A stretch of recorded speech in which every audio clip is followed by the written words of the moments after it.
Hi everyone, Comic Mike here with another video. And today we're going to be looking into the Bronze Age. And the two titles we're going to be looking at today are The Shadow and Justice Incorporated. These were two series that came out in the earlier 70s and early to mid 70s and were canceled um, during the first version of the DC implosion, where lots of titles got canceled. So first character we're going to look at is the Shadow. Now the Shadow is he's not a new character. He's actually a very old character. He predates Batman and Superman. He first started in 1930 in radio shows when when that was very popular, where they would have a show on radio. And later, in 1931, he first appeared in a pulp magazine, The Living Shadow. Uh, if you are able to get that, I mean, that's really old and probably really expensive. Um, and in the early 1930s, the pulps were very popular, and it wasn't as much a comic books yet. So he appeared in several pulps, and then later on in the golden age, he appeared in comic books, and then many different versions over the years. Also in the early 90s, they did do a movie, The Shadow, with Alec Baldwin, back when he was a good actor, before he became political. And I liked that movie.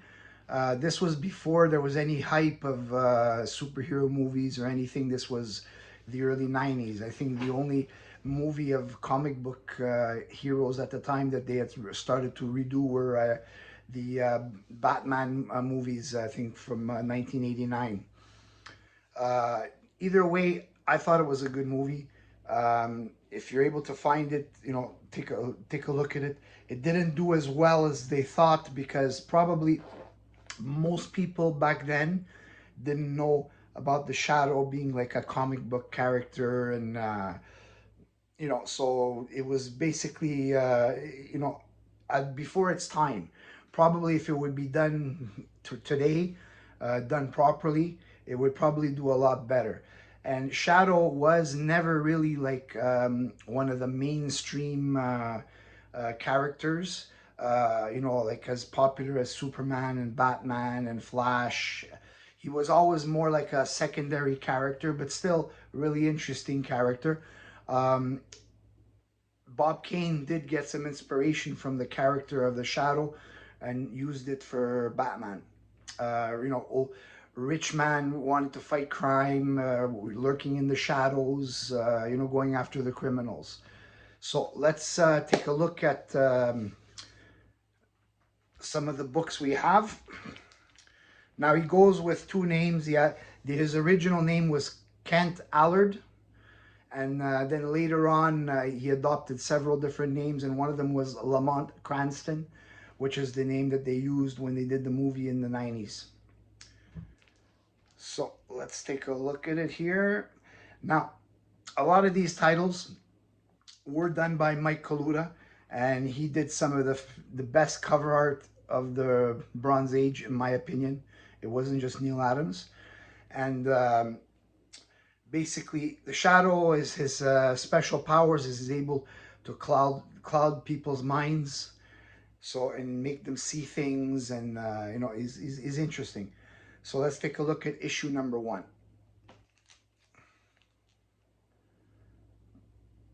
Now this is a really nice Mike Kaluta cover.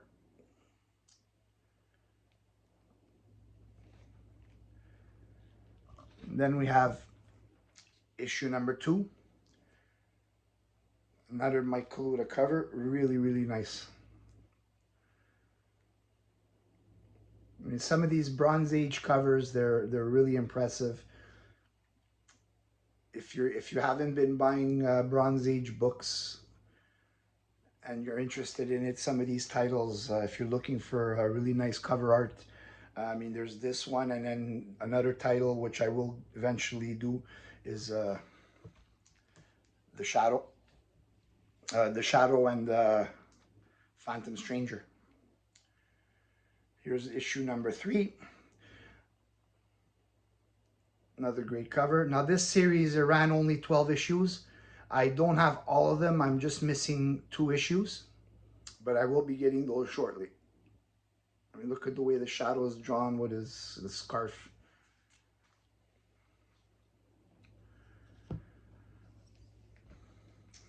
Here's issue number 4. Another Mike Kaluta cover.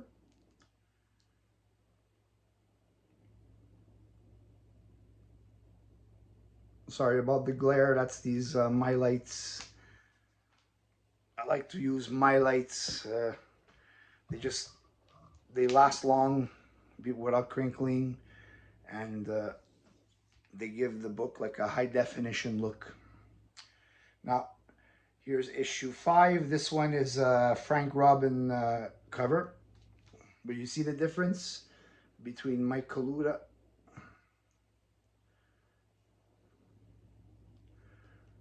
Now this one does have a subscription crease right down the middle. I will eventually upgrade this one. But when I was buying this series, I bought most of them all in one time. So that one just happened to be in it.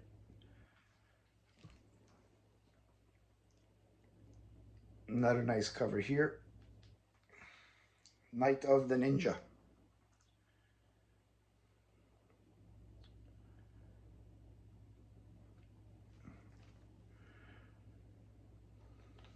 Now here we have a Joe Kubert cover. So I'm missing issue number 7 and issue number 8. So this is issue number 9. And we got a Joe Kubert cover. Joe Kubert also was another one in the 70s, was doing lots and lots of covers for DC books.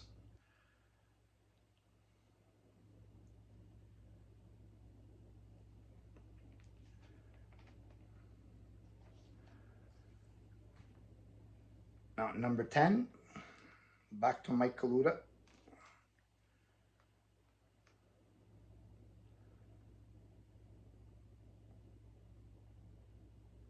Another thing I like about the shadow and the way they drew it is that a lot of the titles, they have that horror look into it also.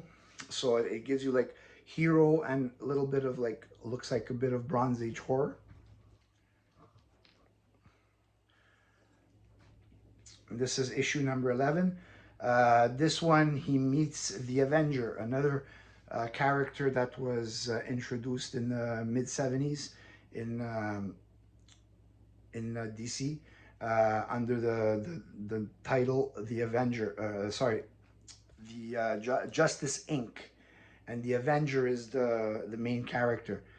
That's the other one I'm going to show you now. So here it is, the Shadow versus Avenger.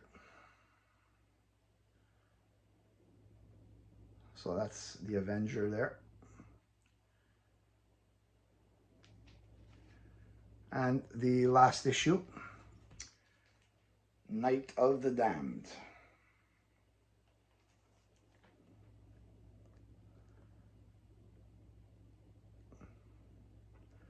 I mean,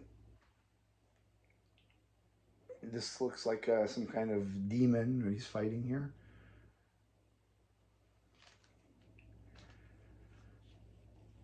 Now, we're going to get into Justice Inc.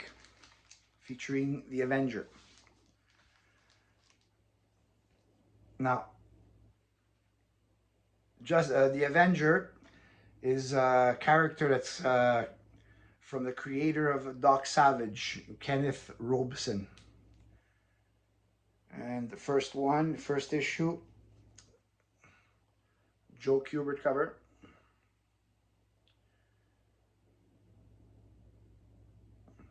This series only lasted four issues. So, because this came in 75, and that was like during the time that they started their first implosion, DC implosion. And then they recreated new characters after that. And then in the later 70s, they had another DC implosion where they just canceled off so many titles. Now, this is issue number 2. This is a Jack Kirby cover.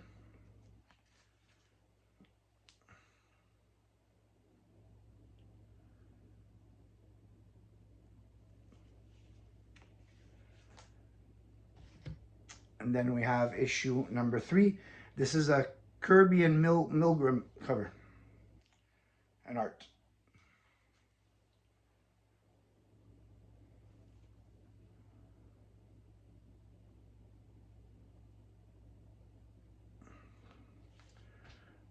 And then you have the last issue, number 4, which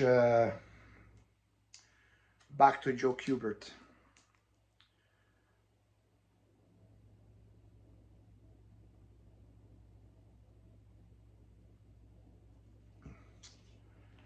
And that's it for these books for this video. I will be showing a lot more of DC and later on some Marvel short-lived titles from the Bronze Age. I always found they're interesting. They're easy to get because some of them, they ran only a few issues. Some of them maybe ran 12, 15, 20 issues. These are, a lot of times, these are forgotten. They are forgotten titles that most people don't show on YouTube. You know, probably because it doesn't get the same amount of views as if, you know, you're doing something Spider-Man and, you know, Wolverine and Batman. But there are some people like me that have that specific taste for certain books that either they were just unappreciated, unknown, and, you know, they're short runs. So if you're a completist, these are not hard titles to complete because you can get them. And especially these kind of series, they are pretty affordable. You can probably find some even in the dollar bins. Probably not Shadow #1 or some of those nice shadows, because the really nice Mike Kaluta covers, the ones that are high grade, really high grade, they're nice covers. They do ask for a little bit more, but nothing compared to like a Bronze Age Batman or Superman or a Spider-Man that would be like a high grade. But still, they're worth looking into. And if you have a chance, check out the Shadow movie that they did in the 90s with Alec Baldwin. And, you know, it's forgotten in time, but, you know, because today with the superhero movies that they're not doing as good, let's say, because of ideology that's put in. Some people don't like that, and it affects the, you know, the viewership of some of these movies. And also people, a lot of the times, the people that are watching these superhero movies or comic book based movies, they're not even really they're not familiar with the characters that are from the comic book. Sometimes it's people that just go to a theater and says, oh, let's check it out. So sometimes a certain movie might actually bring somebody into a certain comic book saying that they were interested in it and they would like to read it. So anyways, that's it for today. Thanks for watching. Please like and subscribe if you like my channel, and I will see you on the next video. Thanks.